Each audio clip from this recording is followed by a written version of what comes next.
Assalomu alaykum hurmatli do'stlar. Bugun ikkita mikroteziya operatsiyasini reja qilganmiz. Birinchi bemorimiz Andijon viloyatidan tashrif buyurgan. 13 yillik bepushtlik, 13 yillik azospermiya holati, urug' foizi soni 0. Biz operatsiya taklif qildik, bemor rozi bo'ldi. Hozir shu operatsiyasini boshlash arafasidamiz. Bemorimiz 39 yosh. Xudo xolasa urug' topishga harakat qilamiz. Kuzatib turinglar, operatsiya boshlarini ko'rsatamiz.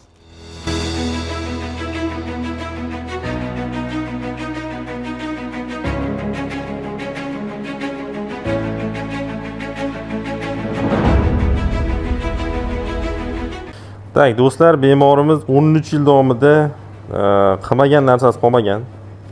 Ya'ni qaysi ma'noda? Juda ham ko'p lecheniyalar, dori-darmonlar olgan. Lekin o'zgarish bo'lmagan.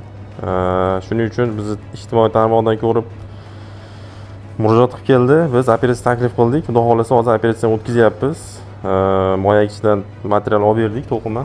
Embriollarimiz birinchi va ikkinchi parchani ko'rishyapti.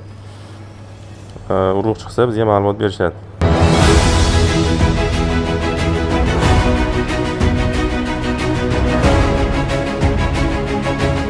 Do'stlar, hozir urug' hujayralari topildi. Mana shu ko'rib turganingiz urug' hujayrasi hisoblanadi. Siz ko'rishingiz mumkin. Bemorimizda endi embriologimiz shu urug'larni muzlatadilar, konservatsiya qilinadi va Eco X uchun ishlatiladi. Mana boshqa tomonda hozir mana bu yerda bor, bu yerda bor. Urug' hujayralari bor. I think here, right? Yes. Yeah.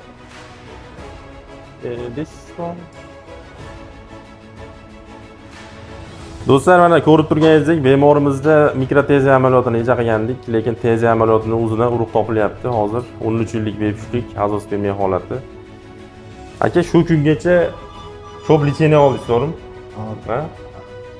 13 yil davomida lecheniyalar oldingiz. Kimdir operatsiya taklif qildimi, shunaqa operatsiya qilish kerak edi?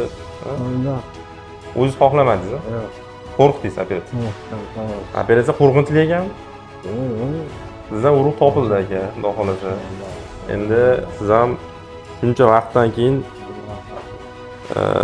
farzandli bo'lishingiz mumkin. Ha?